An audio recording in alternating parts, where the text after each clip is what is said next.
Alors, toujours, bien sûr, comme je viens de vous expliquer euh, tout à l'heure, c'est que, bien sûr, pour faire la liaison avec ce qui est code design écrit en XML et en code Java, bien sûr, on va utiliser des méthodes. Alors, par exemple, pour associer un bouton qui a un certain ID en code design avec, euh, avec du code qui est Java, on doit faire quoi? On doit utiliser la méthode findViewById. Alors,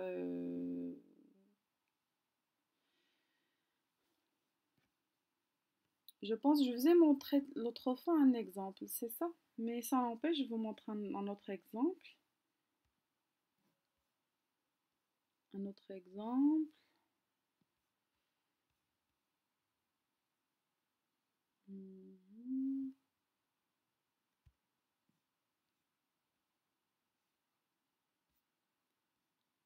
Mhm.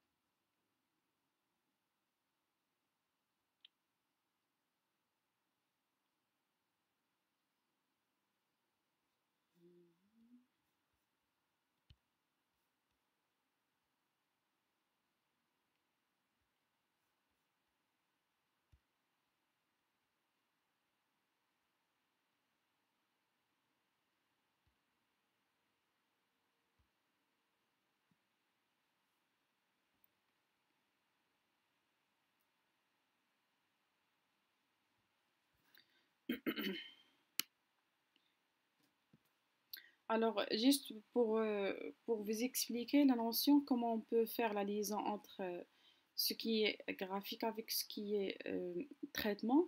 Toujours, on prend l'exemple de notre calculatrice. Alors, on regarde dans notre code.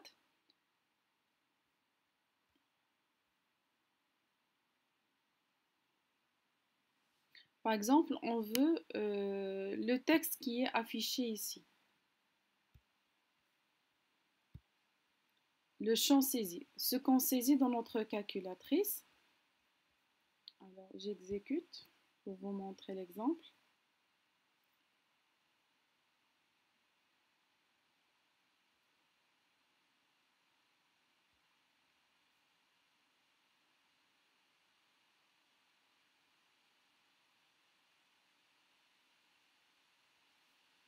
Si on clique sur ça, ça s'affiche le 7. Principalement, ce qui est affiché ici,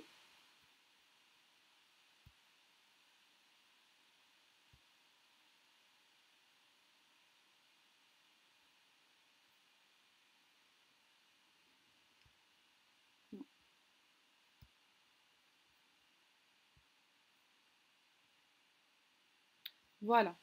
Donc, le, le texte qu'on a saisi, ça s'affiche dans un text view. Alors, ce text view, en principe, regardez ici, regardez celui-là. Alors, tout ça, c'est un text view. C'est un text view qui permet d'afficher des textes.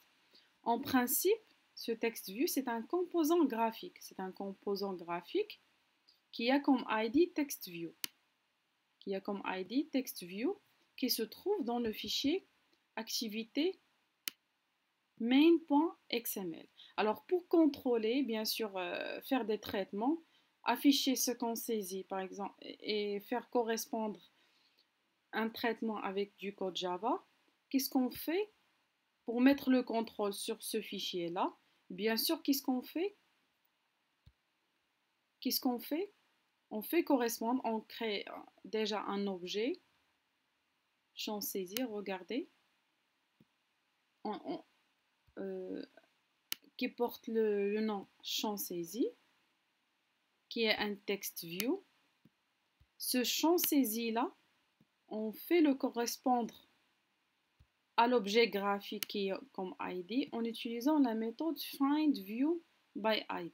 Donc, alors, cet objet-là, maintenant, pour faire le contrôle et le traitement avec le Java, nous avons pu accéder à ce champ graphique qui n'est plus maintenant un composant graphique, mais plutôt nous nous avons créé une correspondance, une liaison entre tout ce qui est graphique, qui a comme ID TextView, avec tout ce qui est Java.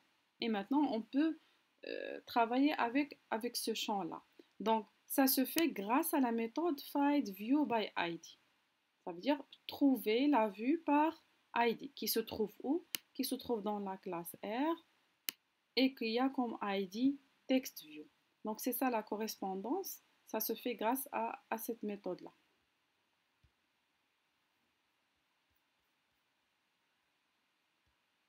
Un autre exemple, par exemple, on pourrait avoir un bouton qui a comme ID myButton, myBTN, et on crée un objet Java qui porte le nom BTN et on fait faire la liaison entre les deux.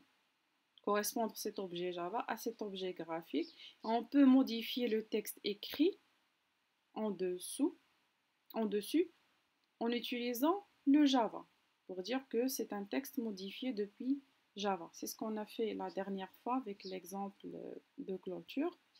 Alors maintenant, on passe à une notion qui est très importante, bien sûr. Nous avons eu un aperçu la dernière fois. C'est la gestion des événements. La gestion des événements parce que jusqu'à maintenant, on ne va pas se contenter, bien sûr, de tout ce qui est graphique. Un graphique sans traitement, c'est un corps sans âme. Bien sûr, on doit faire des traitements comme ça. On fait d'interaction entre l'utilisateur et l'application. Alors, ça se fait grâce à quoi? Grâce à la gestion des événements. Alors, pour la gestion des événements, comme je vous ai dit l'autre fois, il y a deux méthodes. Soit on crée un auditeur d'événements, c'est un listener, ou bien c'est la vue elle-même qui est auditrice de l'événement.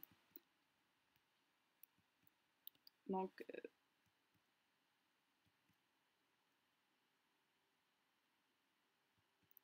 voilà, donc je passe directement à l'exemple.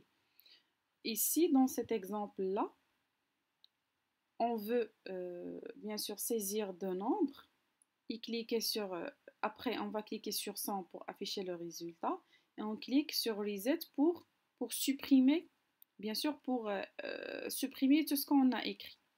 Alors, lorsqu'on clique sur ce bouton Reset là, on va faire quoi? On va faire la première méthode, c'est utiliser un auditeur d'événements qui s'appelle un click listener. Cet auditeur-là, ça se fait comment? Regardez déjà pour le reset, c'est un objet graphique qui a comme ID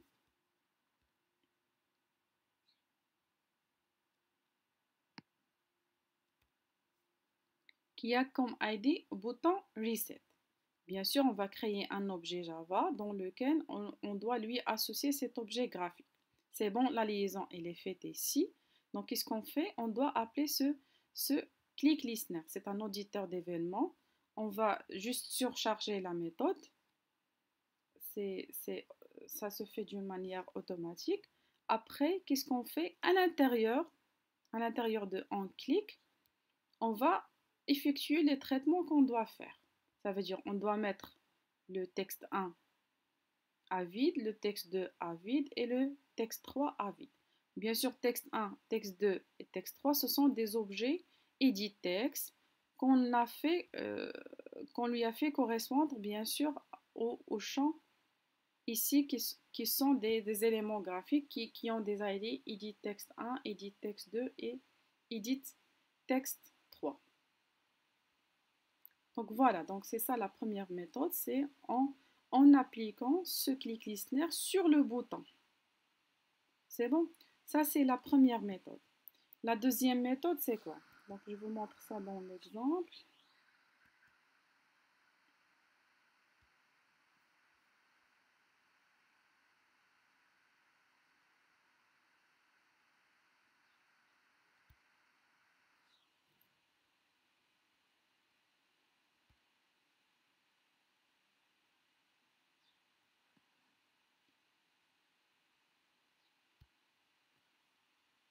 Voici.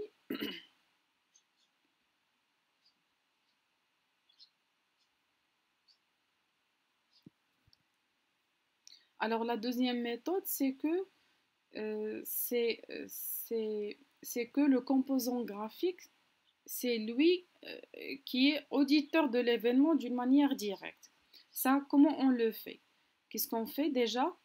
Dans le bouton, on doit créer un attribut qui va porter le nom de cette méthode.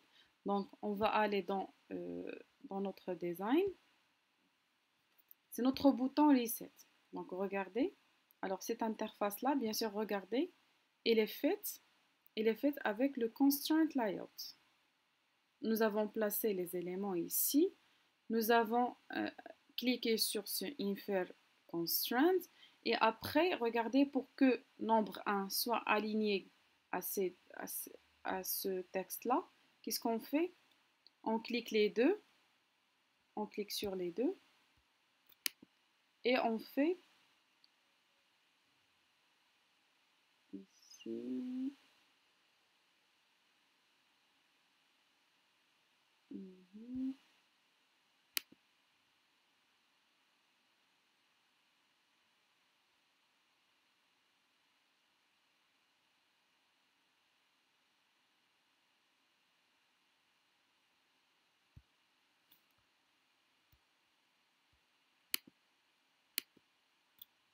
C'est bon. Le principe, c'est qu'il faut sélectionner les deux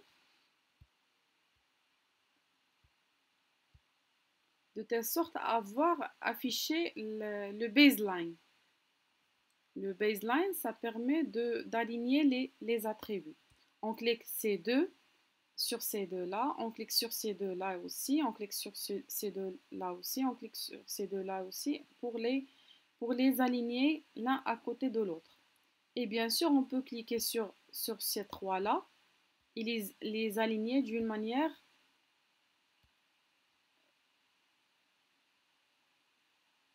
horizontale ou verticale. Donc, ça dépend de votre choix. Pour les aligner de telle sorte, ils peuvent être alignés d'une manière verticale. On peut choisir ces trois et les aligner verticalement. On peut sélectionner ces trois et les aligner verticalement. Et la même chose. Il y a aussi la notion des chaînes. On peut cliquer sur les deux et créer une chaîne.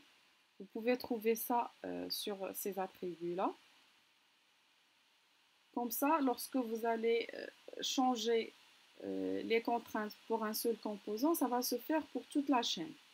Donc c'est pour cela qu'il y a vraiment beaucoup de choses à voir au niveau du Constraint Layout. Je vais vous donner deux liens, là où il y a vraiment les choses qui sont très, très détaillées. Donc vous voyez cette interface-là, elle est réalisée avec un Constraint Layout. On place des éléments, on peut utiliser cet outil-là. On peut utiliser le baseline, on peut utiliser l'alignement vertical, on peut utiliser aussi les chaînes, etc. Alors, déjà graphiquement, on est dans la partie du gestion d'événements. Alors, comme on a dit, il y a deux manières pour gérer les événements. La première, c'est créer un auditeur d'événements. Ou bien la deuxième méthode, c'est que le composant graphique, il doit être lui-même auditeur d'événements.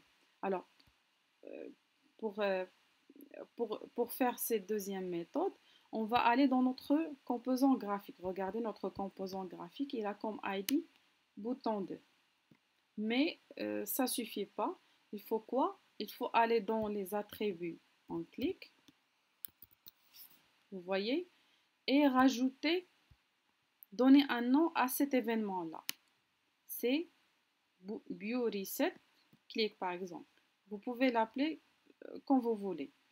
Cet attribut que vous ajoutez là, vous devez obligatoirement créer dans le code Java une même méthode qui prend le même nom. Pour dire lorsque on clique sur ce bouton-là, voici la méthode qui se déclenche. C'est bon? Voici l'événement qui se déclenche. Après, qu'est-ce qu'on fait? Qu'est-ce qu'on fait? À l'intérieur de cette méthode, on applique le traitement nécessaire. Pour appliquer le traitement, c'est de mettre à zéro les champs. Qu'est-ce qu'on doit voir avant tout? Bien sûr, on doit créer des objets de type edit text. qui correspond respectivement à notre trois champs. Donc, le composant graphique 1, regarde, notre edit texte là, notre premier edit texte, il a comme ID edit texte 1. C'est son ID graphique. Qu'est-ce qu'on a fait? On a créé un objet Java qui a le même type, qui correspond à cet élément-là pour le contrôler. La même chose pour texte 2, qui correspond au deuxième edit texte, et pour le texte 3, qui correspond au troisième edit texte. Et qu'est-ce qu'on fait? On met à zéro ces champs-là. Ça veut dire une chaîne de caractères qui est vide. C'est bon? Donc, c'est ça le concept de gestion d'événements en utilisant la deuxième méthode.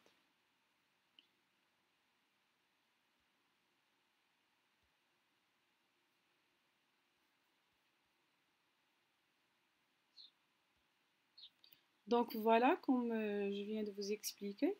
Donc, voici la deuxième méthode.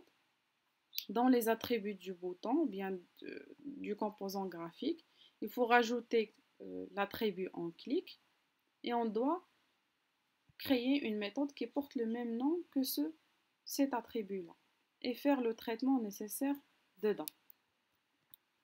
Et bien sûr, il y a différents types d'événements. Bien sûr, il y a le clic, il y a le long clic, il y a le drag and drop, etc. Donc, il y a bien sûr différents types d'événements. Il y a un autre événement, Toast, c'est juste pour afficher un texte qui s'affiche pour une durée très limitée. C'est bon. Alors, pour ce faire, il suffit d'ajouter ce code-là. Ça veut dire afficher, par exemple, hello pendant 2 ou 3 secondes. C'est bon. On peut le faire directement comme ça. Sinon, si notre composant contient une chaîne de caractères stockée dans un fichier qui contient tous les textes, on peut appeler la méthode en introduisant l'ID de l'élément là. On verra ça lorsqu'on verra les chaînes de caractères en détail. Donc, cet événement Toast, il permet d'afficher un petit texte pour une durée très limitée.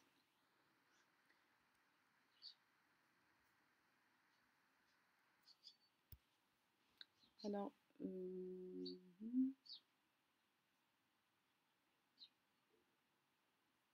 donc voilà, on est arrivé à l'exercice. Donc, je vous propose de réaliser ce petit exercice. C'est dans lequel vous allez créer cette interface graphique et créer des événements. Pour, par exemple, l'événement somme. Lorsqu'on clique sur somme, on doit afficher la somme de ces deux. C'est bon?